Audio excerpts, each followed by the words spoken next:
I know we have a few new people with us today in this fireside, and so I thought I would do just a brief introduction of MESA.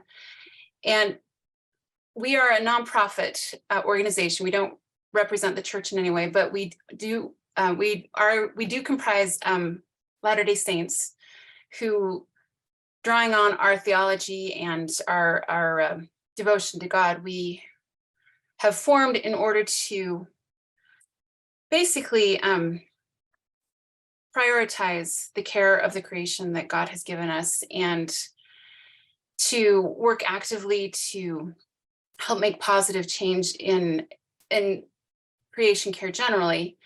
There's a number of different topics that we have identified on our website that kind of break down air quality, water quality, social justice, things like that, that are all so often intertwined with the environmental concerns that we face.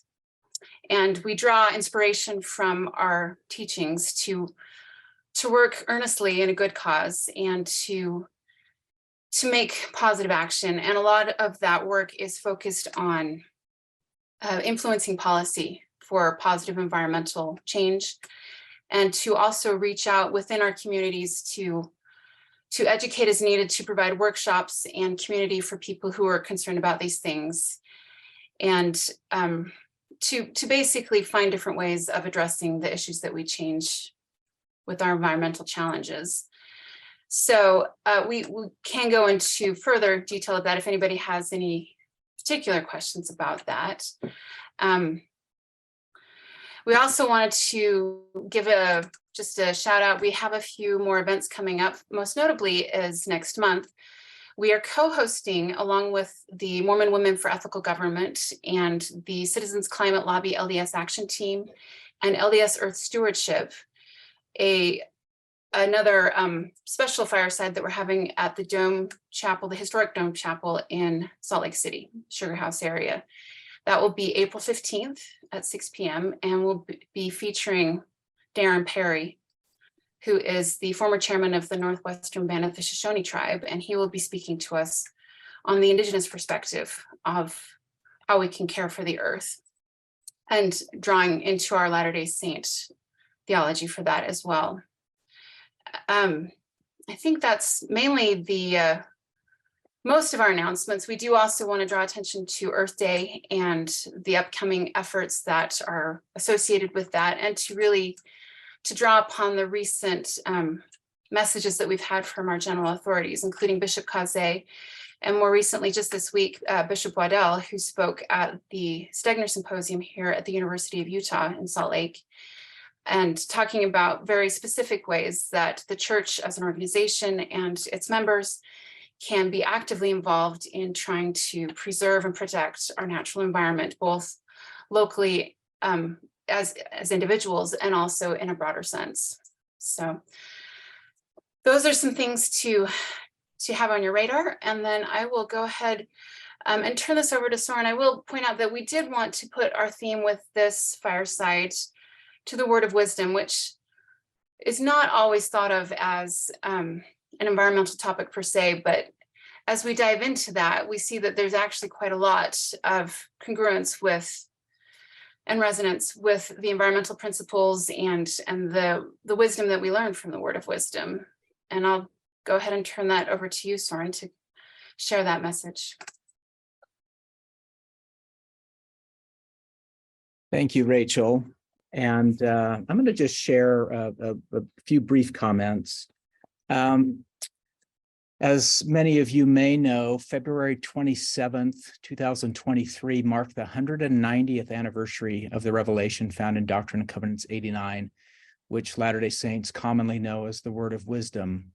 MESA is commemorating this anniversary during the month of March with a MESA Fireside this evening, another engagement focusing on the theme of food security and social justice, tying together two core Latter-day Saint doctrines, values, and beliefs.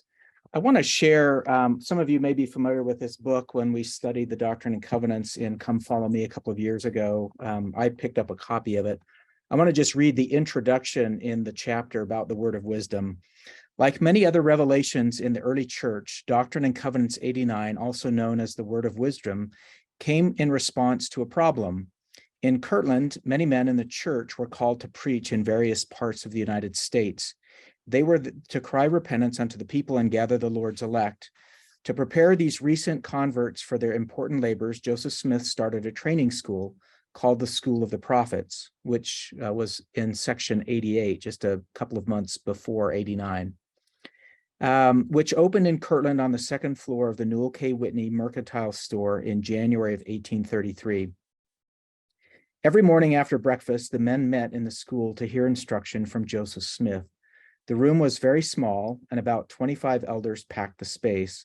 The first thing they did after sitting down was to light a pipe and begin to talk about the great things of the kingdom and puff away, Brigham Young recounted. The clouds of smoke were so thick, the men could hardly even see Joseph through the haze. Once the pipes were smoked out, they would then put a chew on the side and perhaps on both sides, and then it was all over the floor. In this dingy setting, Joseph Smith attempted to teach the men how they and their converts could become holy, without spot, and worthy of the presence of God. Now, I know that church culture tends to focus on the abstention parts of the word of wisdom, and that's contained in some of the first few verses of that section of Doctrine and Covenants. But there's a lot more in there about healthy food and diet. And drawing on this comment that this revelation came in response to a problem, that will be kind of the focus of our meeting this evening. I want to share with you another few verses from a revelation that's in Doctrine and Covenants, section 104, which was given just about a year later in the spring of 1834. From Doctrine and Covenants 104, we read, "For it is expedient that I, the Lord, should make every man accountable as a steward over earthly blessings, which I have made and prepared for my creatures. I, the Lord, stretched out the heavens and built the earth, my very handiwork, and all things therein are mine. And it is my purpose to provide for my saints, for all things are mine. But it must needs be done in mine own way. And behold, this is the way that I, the Lord, have decreed to provide for my saints, that the poor shall be exalted, and that the rich are made low. For the earth is full, and there is enough to spare. And yea, I prepared all things, and have given unto the children of men to be agents unto themselves. Therefore, if any man shall take of the abundance which I have made, and impart not his portion according to the law of my gospel unto the poor and needy, he shall with the wicked lift up his eyes in hell, being in torment." This second revelation gives really specific direction about our relationship with the blessings of the earth. These gifts, including healthy food, are provided in abundance, with the direction and responsibility to Latter-day Saints to make certain that they are shared equitably with the whole human family. Just a few minutes ago, Rachel referenced the Stegner Symposium, and one of the presentations that was given at the Stegner Symposium I thought was really remarkable. One of the speakers on the Thursday afternoon panel discussion, talking about the significance of agriculture, which is tied up in a lot of the work we're doing here in Utah around preserving the Great and replenishing the Great Salt Lake. He noted that the number of people that will need to be fed in the next century will equal the number of people that needed to be fed over the last 5,000 years combined. That's pretty remarkable when you think about it. I know when I was born in the late 1960s, the Earth had a population of just over 2 billion. A decade ago, it hit 7 billion, and just in the last couple of months, we've hit 8 billion. In a recent general conference, President Russell M. Nelson and other leaders urged Latter-day Saints to lead out in abandoning attitudes and actions of prejudice, encompassing racial and social justice.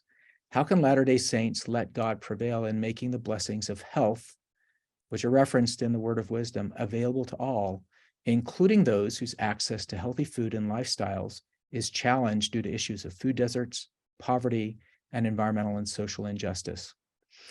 We're looking forward this evening to hearing from Mary Carman, who will share her perspective as a Latter-day Saint in Central Oregon and the work that she's doing, the remarkable work she's doing. Let me just share a little bit about her, and then we'll turn the time over to you, Mary. Mary, who uses the pronouns she, her, is a graduate of Utah State University with a Bachelor of Science in American Studies and an emphasis in creative writing and history, and a music minor. And then Oregon State University with a BS, Bachelor of Science in Sustainability, Food and Culture and Social Justice undergraduate certificates. She has lived in Oregon, Utah, and Northern Virginia, and currently resides in Salem, Oregon, with her husband and cat. A current community program coordinator at Marion Polk Food Share in Salem. She works with more than 25 partner agencies, including food pantries, congregate meal sites, and shelter sites to ensure clients receive fresh, nutritious, and culturally relevant food. She's been a large proponent of food sovereignty, food justice, and dismantling systemic issues that create issues such as houselessness, hunger, and poverty. Mary is also the current board president of the 10 Rivers Food Web, a nonprofit organization in Corvallis, Oregon, that serves the Benton, Lincoln, and Lynn counties, and whose mission it is to steward the growth of a resilient food web. She leads their outreach committee and was responsible for the launch of their new website and social media presence in 2021. In her free time, she enjoys gardening, hiking, reading, listening to podcasts, cooking, watching movies and TV shows, playing D&D, and playing board and card games. And with that, Mary, thank you so much for joining us this evening, and we'll turn the floor over to you. Thank you so much, Soren. It's such a pleasure to be here, and I hope that tonight is kind of a nourishing experience for all of us.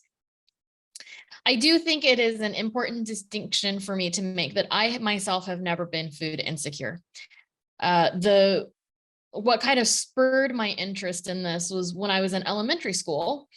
As my mother and I were driving by, I saw the reader board announce reduced lunch prices, and I excitedly told her that we should take part in that because that's what a great prices. We could really save money. And she explained to me that that program wasn't for us, and that there were families who couldn't afford breakfast or lunch at the regular prices. And this was something that as a really young child, I had difficulty grasping, but I knew it didn't feel right. In later years, I would come to understand that there were children my age whose only meal was often eaten at school. And that is when food security really started to become an important social justice topic for me. In recent years, as I have seen, even before the pandemic, all of these different crises that are occurring across the globe that are impacting people's ability to eat culturally relevant and nutritious food, that only solidified how important a cause this is. And I really wanted to just kind of jump in and do what I felt like I could.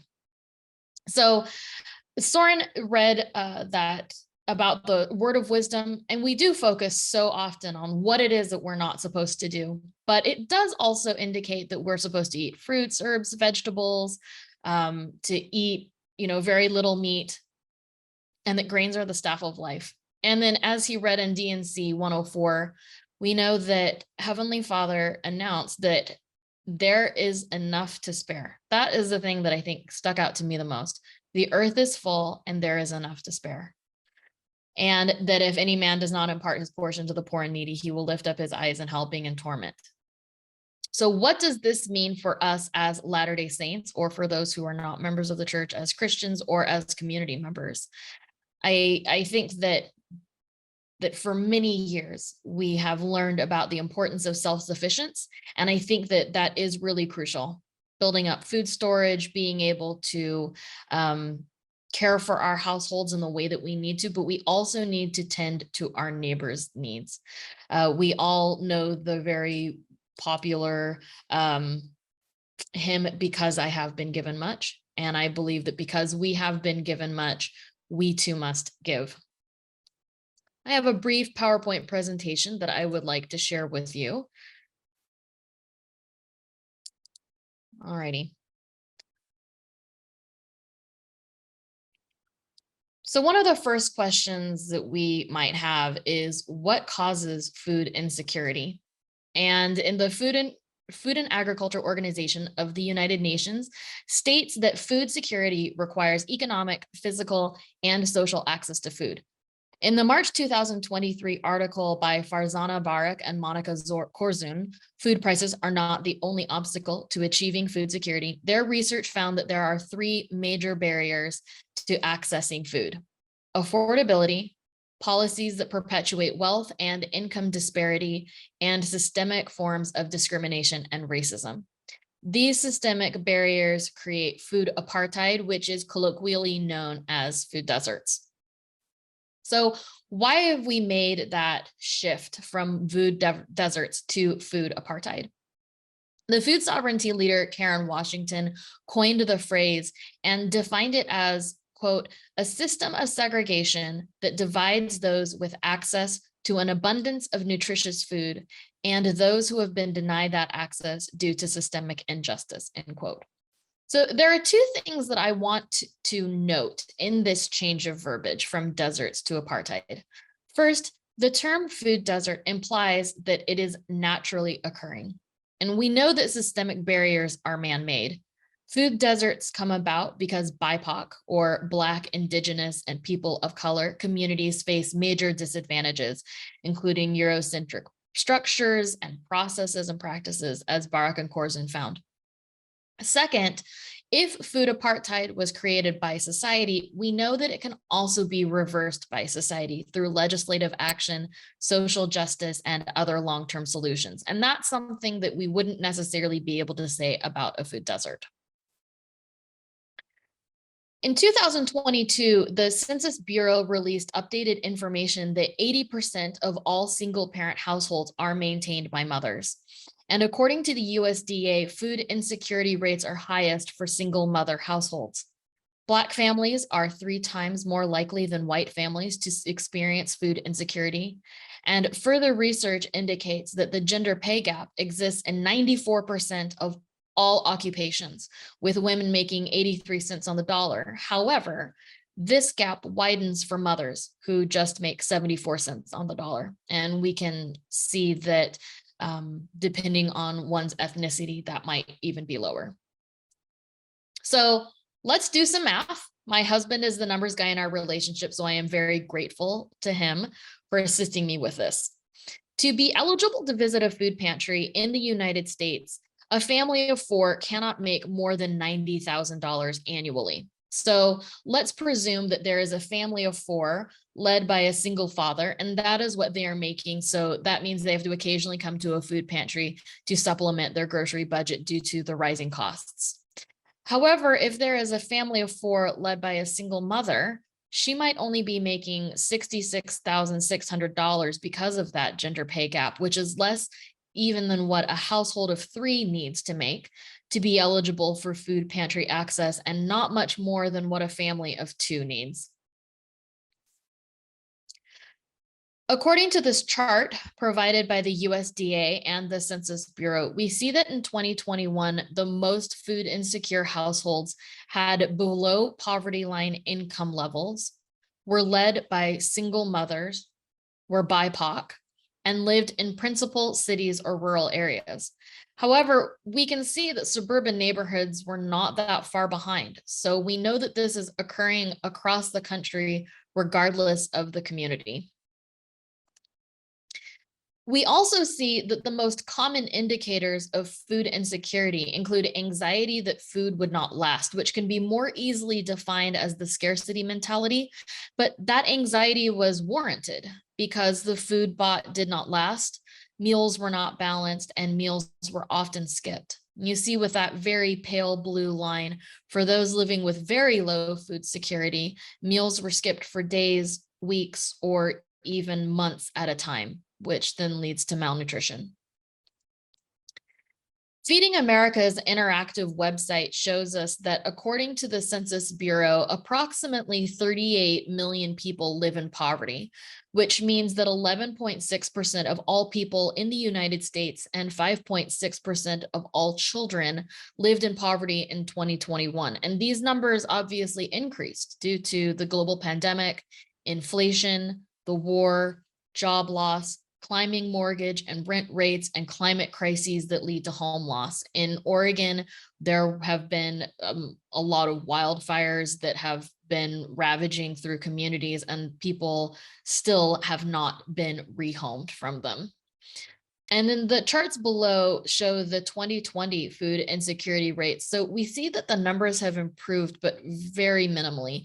In 2020, we were looking at 38.2 million people living in poverty compared to 2021's 37.9. And the percentage of people in the US experiencing poverty has only decreased by 0.2%. Since I know many of you are probably Utahns, I looked up data for your state. And again, this can all be found on the Feeding America website.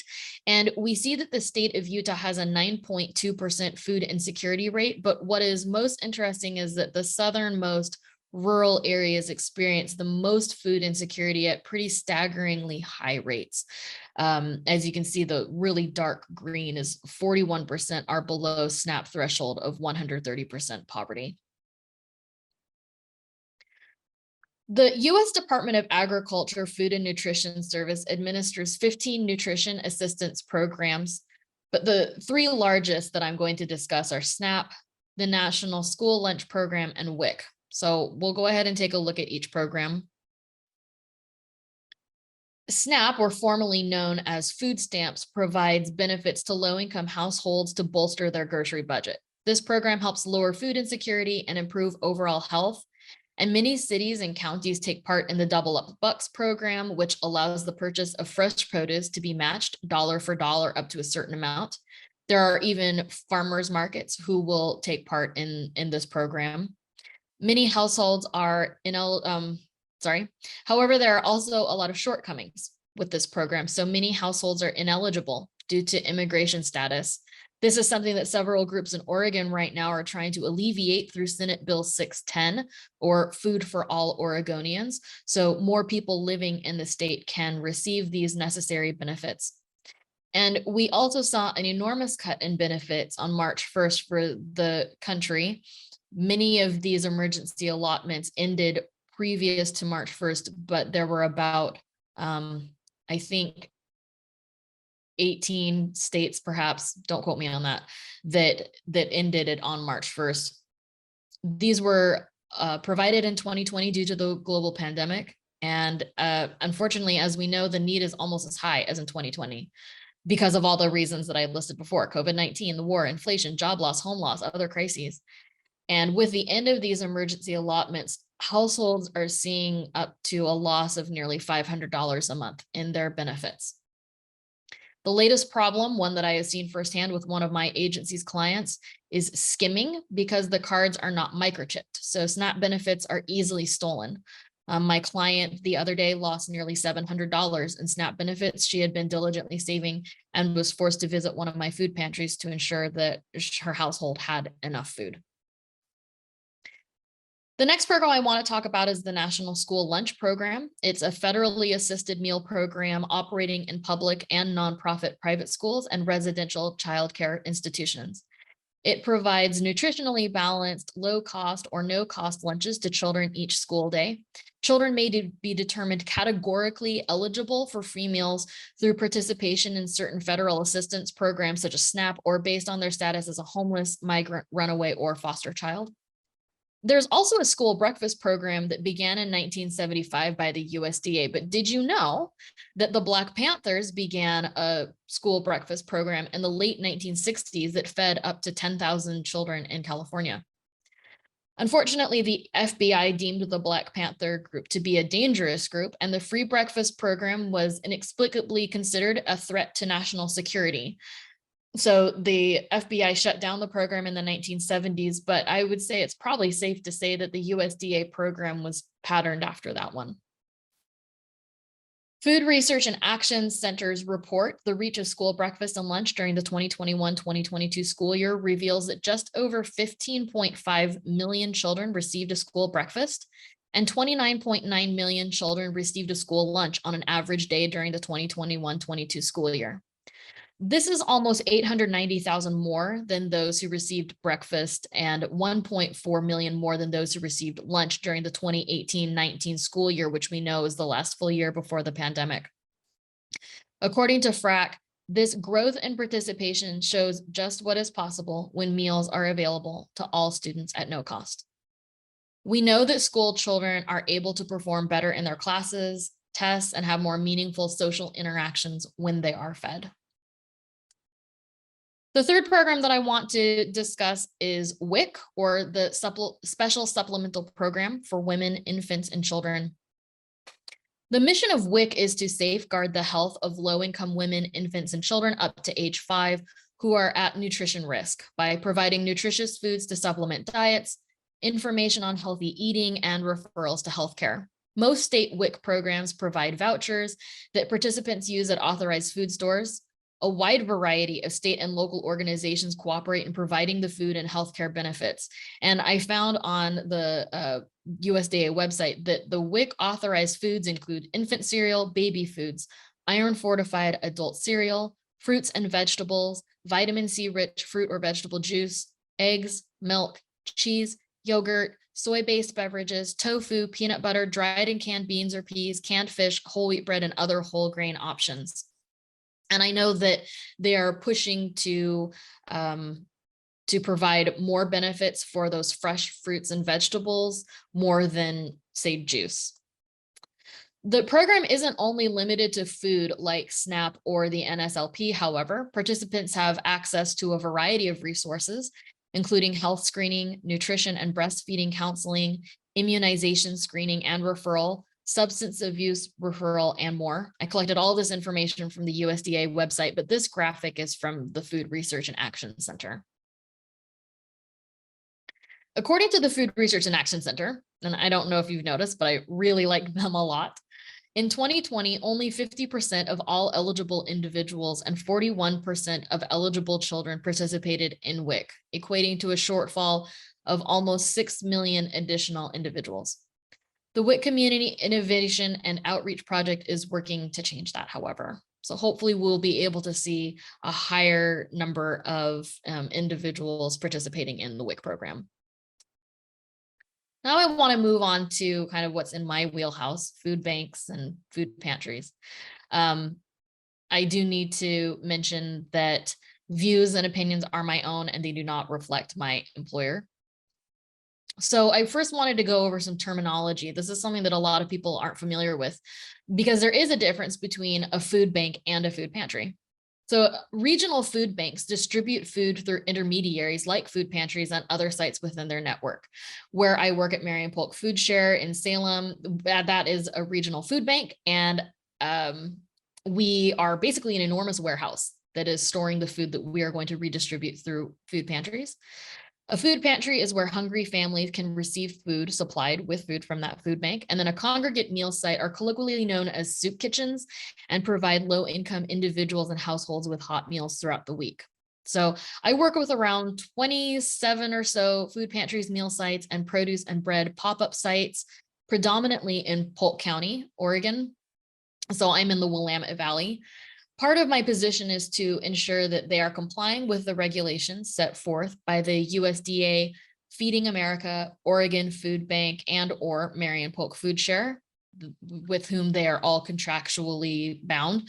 But I also administer assistance so they can run successful programs. This means that I am doing annual site visits, assisting with distributions from time to time, and I work with my team to provide regular training to those running our agencies. Although my work is directly with food pantry and meal site coordinators and managers, I personally do what I do for the clients. I belong to only one of a handful of client-facing departments in the organization, including our Meals on Wheels program, which serves 800 people a day. And so I really kind of feel like I'm making the decisions that I am, and I'm supporting my agencies in the ways that I feel I need to, so clients have the best possible outcome.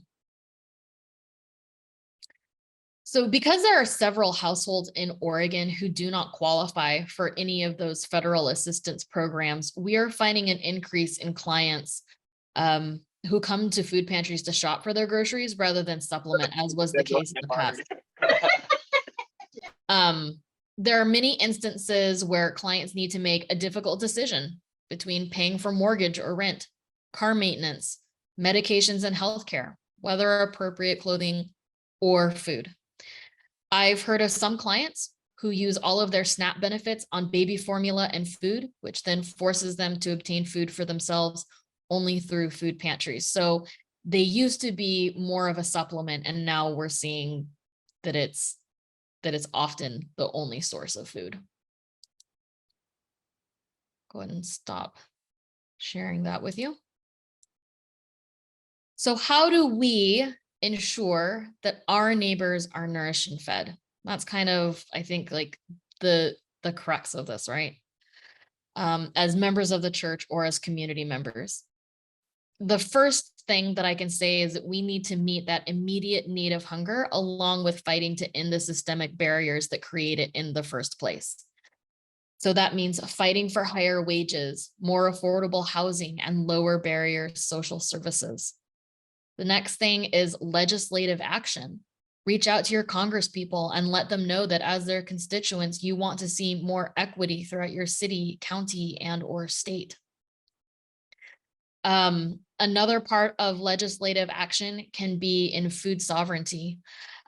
This is probably a term that not everybody is familiar with, but in essence, it means one's ability to grow their own food.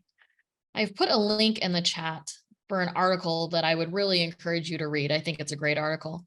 Catherine Corneye writes for Civil Eats, quote, "From Michigan to Massachusetts, people have been thwarted or even outright banned from growing food on their own property," end quote. So they have begun to issue right to the garden laws. They are gaining traction across the country, although currently only Illinois and Florida have these laws on the books. The main causes for people to be forced to remove food from their own properties have been city regulations, homeowners association guidelines, and other ordinances. So that's something that I feel very strongly about, that people should be able to grow their own food.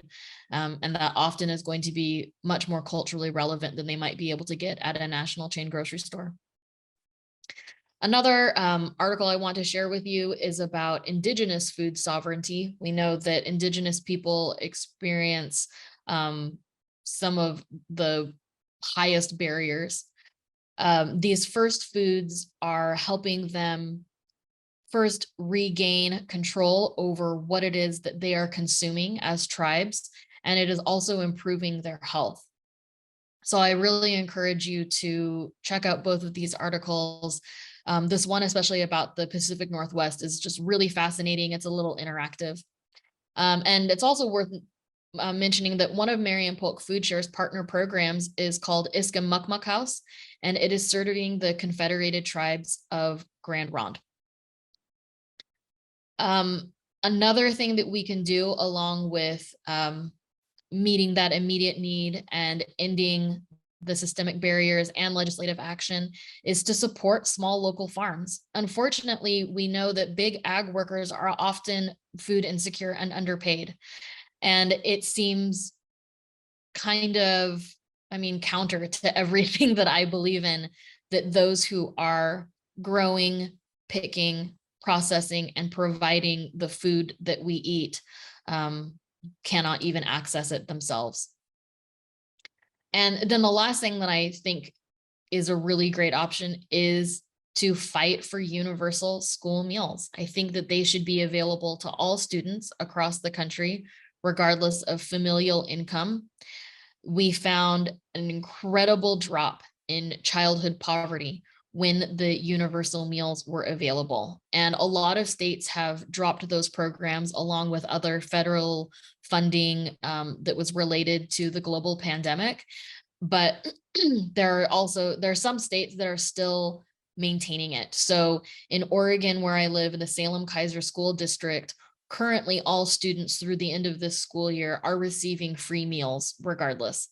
And that's helping them have better school days, right? I remember some years ago attending the Food Research and Action Center's National anti-hunger policy conference. And somebody said, hungry people are desperate people. And that has stuck with me immensely. That's the thing that I remember. Hungry people are desperate people, and a desperate person is going to do anything to be able to just survive, right?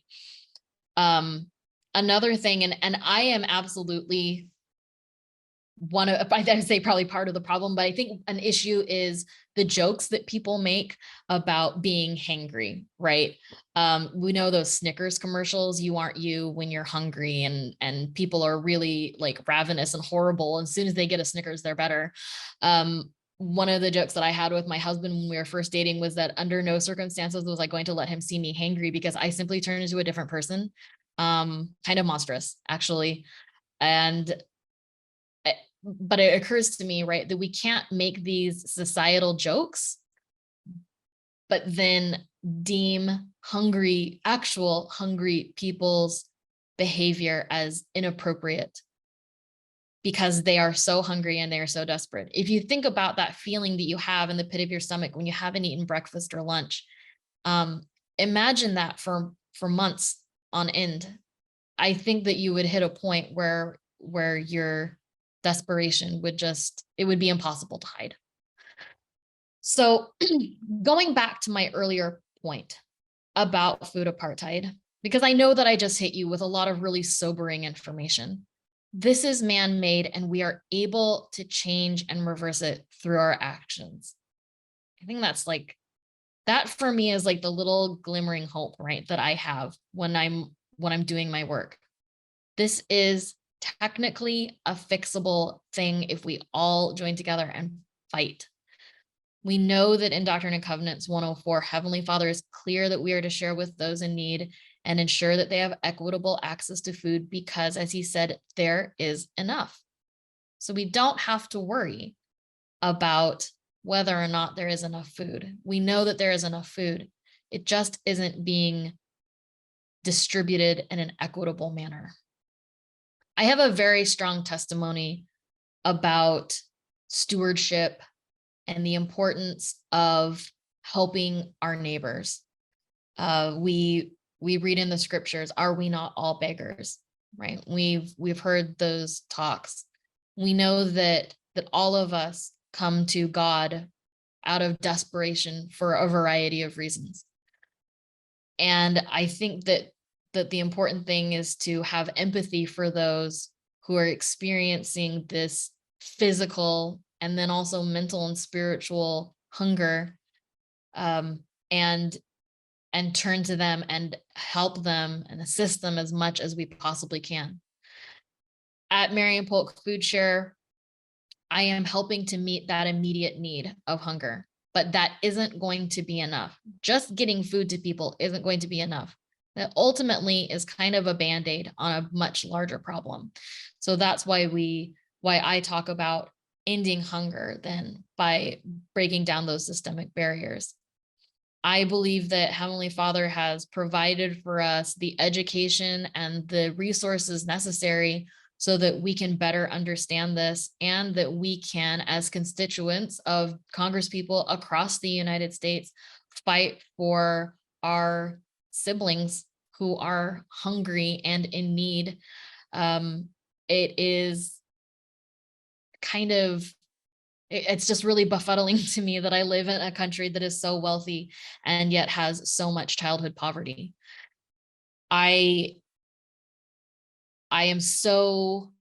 This is like such an incredible experience for me to have been able to speak to you this evening and share my thoughts with you and share the research that I have been conducting over the past few years. And I hope that you will join me in this fight to break down barriers and to help those who are around us, maybe even your own neighbors, to get the access that they need for food. And I say these things in the name of Jesus Christ. Amen. Thank you so much, Mary. That was so informative. And I kept thinking there's so many, not just parallels, but intersections of what you were talking about and our larger topic of climate issues. And one of them, the first thing that really stood out to me is how you said this is a human problem. We can fix it. And this is true of, the various problems we face environmentally. But the other thing was a lot of the stuff that I have been reading lately talks about how climate change is an amplifier to everything you just described, both the inequity, the resources being available, because you have crop failures, which makes the scarcity even more severe, other sorts of things. And there are myriad examples of how this happens, as well as, and I cannot remember the name, but I was speaking with a colleague who was talking, he's an ecologist, and an ecologist that he had studied had made a direct link between ecological problems and humans mistreating each other. And I wish I could remember his name. It's a really great quote, but I wondered if you would speak to that intersection of both injustice and access, and how by solving or working on one, we're actually working on both together. Thank you for that question. And actually, I know who you were talking about, and I can't remember either, but I do remember that quote. I think it was, I'm not gonna just sit here for like 10 minutes trying to think about it, but I know who you were talking about. I used some of his texts in school. And, this was something that as I was preparing for this talk tonight, I really started getting into the weeds, and it was like, all right, I've only got so much time, but, I was like, do I get into agroecology and regenerative farming? Because that is also something that I studied, and if y'all want to stay here for the next couple of hours, we can talk. I'm kidding. But I think that's absolutely true, that when you see, and I think that this really kind of boils down to the way that we treat the earth is kind of representative of how it is that we are treating each other. And Indigenous people view the earth and everything on it as community members as well, right? There's the importance of Mother Nature, but then the kin that they have between the trees and the plants and the leaves. If you look at everything around you as kin, K-I-N, that you start to understand that you are part of such a tiny thing. And I think that it's, through these man-made systems where we completely forget that. And Mother Nature is almost ancillary. The earth exists, but we're on it, and we're the most important part. And so I think that by spending time and taking a step back, reuniting ourselves with the earth, and recognizing that the way that we treat each other and the way that we treat the planet are just completely interconnected, that is going to help a lot of our problems. The difficult thing, right, is that's a hard sell for a lot of people, because we live in a country where making money is kind of like the primary goal, rather than building kinship with others. So it's one of those things that again, it's fixable. We can fix this. It just depends on how important it is to everyone, and how quickly they want to get there. Thank you. I think there's such a conversation to be had there about the interaction of all of that. And a lot of it, in my mind, goes back to the law of consecration, interlinked also with the word of wisdom, where we talk about only taking what we need and making sure that everybody has enough. And I think that ties directly into the Doctrine and Covenants, the word of wisdom, where it talks about that we have a promise that there will be enough and to spare if we use these resources wisely in the way that God has commanded us. And so if we use them wisely with wisdom and thanksgiving, making sure that there is enough for everyone and not take more than we need, then there will be enough and to spare. But when we don't, we can see the outcome now so clearly with what you've articulated. So I just wanted to kind of make that link. Soren, do we have any other questions that are submitted? There's one that was submitted to me privately to the MESA account. And Lasagna, if you are comfortable unmuting yourself and sharing, Lasagna lives in the Midwest, and she's a BIPOC member, a farmer, and I think has some thoughts to share as well. Feel free to unmute, Lasagna, and share your comments. Thank you. First off, I wanted to let our presenter to know what a wonderful presentation, like very, very informative. And just in regards to everything that you said, is so true. But I don't know, I wanted to just kind of enlighten just to some other things, is that, you know, I live in the Midwest, and as a farmer, I've worked as a farmer. I actually worked livestock farming. I am an herbalist. I work, I'm a student with the University of Alaska, so I get to do that in ethnobotany.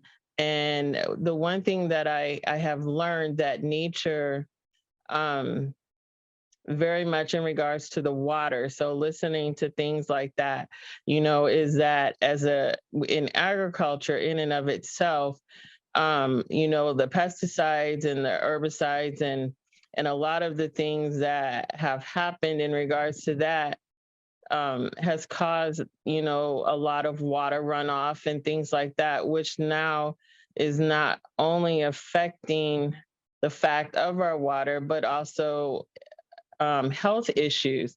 Like I said, I worked as a farmer, but I'm also a disabled member now. So in regards to SNAP, I know you mentioned SNAP, and I know here legislative wise that there's a lot that's going, whereas they're trying to remove SNAP and change SNAP to also become just like WIC, basically, with people not being able to have access to meat and things like that, and certain things. So there's a lot of changes that's happening in regards to that as well. But something that was really interesting that I don't hear a lot about, which I know we talk about in the church a lot, with self-reliance. And, you know, for me, self-reliance and things like that brings it a lot closer to home, more on a smaller scale compared to a larger scale. Being on disability and being on a fixed income definitely limits. And I have children also so I am a single mother, and I have 2 kids that are actually in high school. You know, so they're older, but but it's hard. So you have limited income. But what I was saying is that one of the things that I'm working to do is, you know, I don't know if you've ever heard of aquaponics and recirculating systems and gray water and black water and things like that.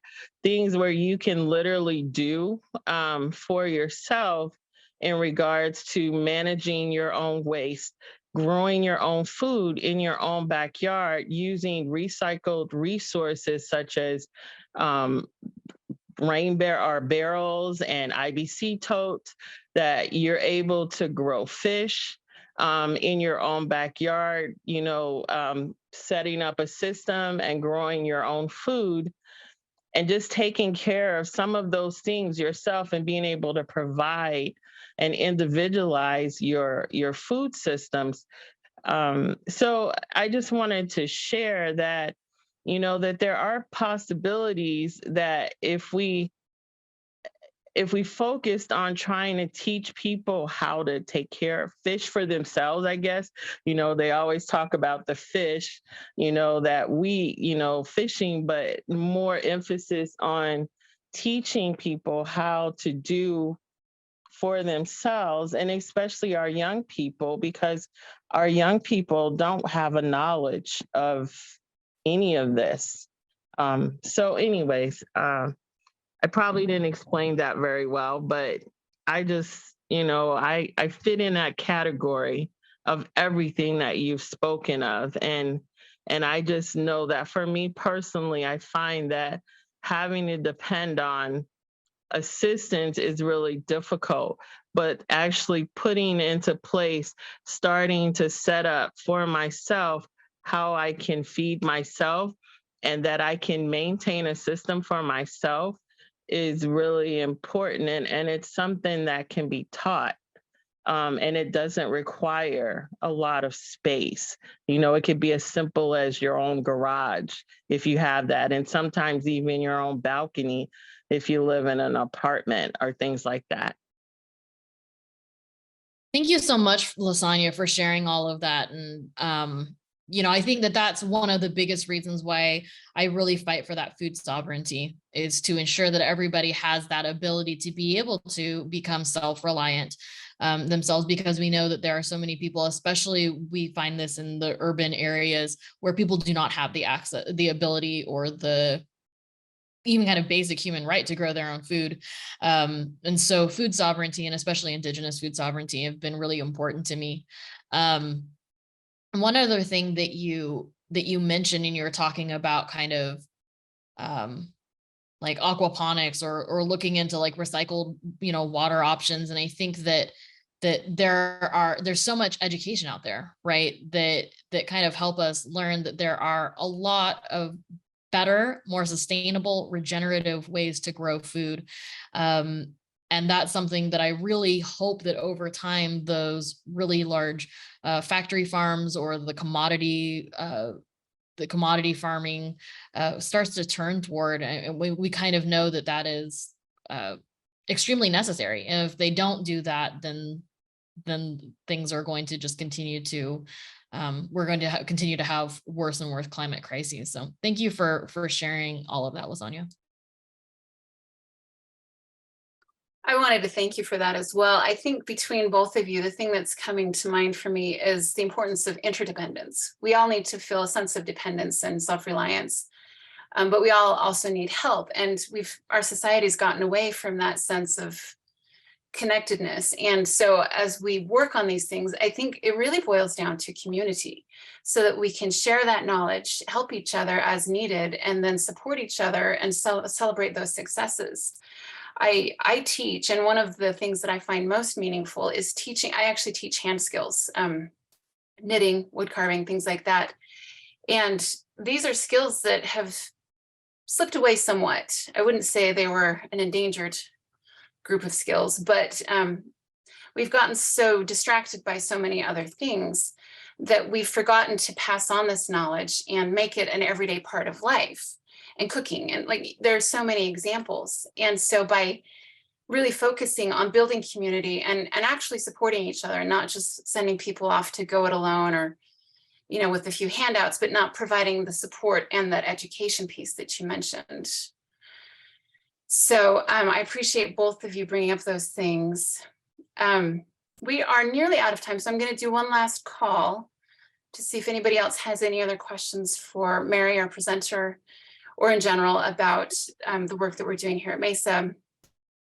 If there's anybody, you can write it in the chat, or you can just unmute yourself. Hi, excuse me. So this is Melissa.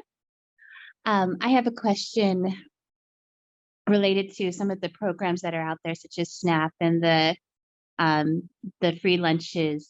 So I don't know this firsthand. I haven't been very involved in this, so I completely could be my misperception, but I think oftentimes, the least advantaged in the population are oftentimes the most obese.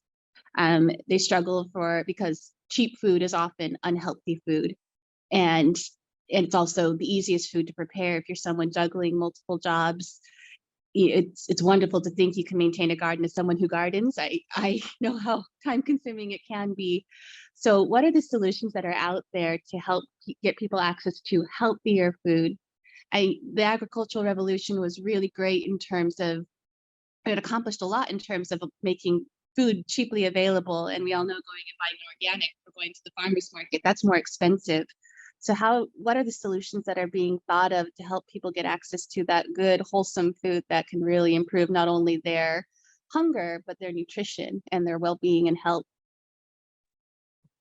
Melissa, thank you for that question. It's a big one, right? And it's something that ultimately that's the most important factor, is getting that nutritious food. So we know that when communities have access to culturally relevant food, oftentimes that is going to be healthier for them because it's food that their ancestors were eating and it wasn't processed. And we know that when individuals then have access to fresh, nutritious food, that their health is going to improve.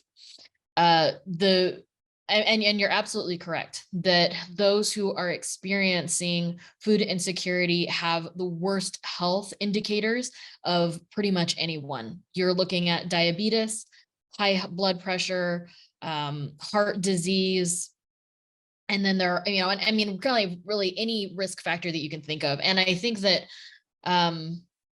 that a lot of people also don't understand that overnourishment is a part of malnutrition. So overnourishment is when you are receiving too many calories, but they're not the right calories. And so that is a form of malnutrition because you're not getting nourished properly. So that's what we're seeing across the board. And it is those convenience foods that are extremely easy to access. Most of that is because of food apartheid. And that is, the food deserts, or what I've been referring to as food apartheid, are kind of classified as being within a 1 mile radius of where someone lives, there is not a grocery store. And the reason why we look at that 1 mile radius is because, theoretically someone might be able to walk to the grocery store. So if within a 1 mile radius, there is not a grocery store, they probably aren't going to have access to that. But even that, I think, is extremely problematic because it completely overlooks every disabled member of society who cannot just walk somewhere, even if it's only a mile away. What happens then is convenience stores are popping up left and right. And we know that convenience stores, I will pop into a convenience store when I'm on a road trip, and it's because I really need a very specific flavor of Bugles that you can only get at a convenience store, and a Coke Zero that is ice cold. But I don't need to have, but I'm certainly not going to a convenience store seeking out the freshest, best fruit. And I don't know if you've ever seen the fruit that is available at convenience stores, but it is dismal at best. So we have to really push for these, for first of all, policies to completely change, but then also for bodegas, for corner stores like that, neighborhood stores, that are offering fresh food. I think that there needs to be so much more support thrown toward small local farmers, because they will be able to provide the food that is available in their community at the appropriate time of year. So I think that the best ways, again, I don't want to just keep saying legislative action again and again and again, but that's ultimately, the bottom line. And I think also fighting for those universal school meals and the ability for schools to have gardens. There are a lot of school gardens these days. And I think that's such a wonderful way to teach students how to grow and harvest their own food, and also to learn more about fruits and vegetables that they wouldn't necessarily know. But I mean, that's a huge question, and it requires so much, unfortunately, to be able to really get there. Thank you. Well, it is 8 o'clock and I want to respect everyone's time. So I'd like to thank Mary once again for spending time with us this evening and to bring such a valuable perspective. I think we've all learned a lot. If there's any other questions that you have, we can always try to address those over email, other sorts of things. And you can also email Mary. She's just put up her email. So if you have any further questions for details or sources, things like that, please let Mary or us know. And we're so grateful that all of you join us this evening. I know Sunday evenings can be a busy time for families and other things going on. So again, thank you for joining us. And I hope that we can all take these messages to heart. It makes me think of that quote, and I know I'm mangling this, but basically that social justice equals love made policy. I think I'm making a new iteration of that, but something like that.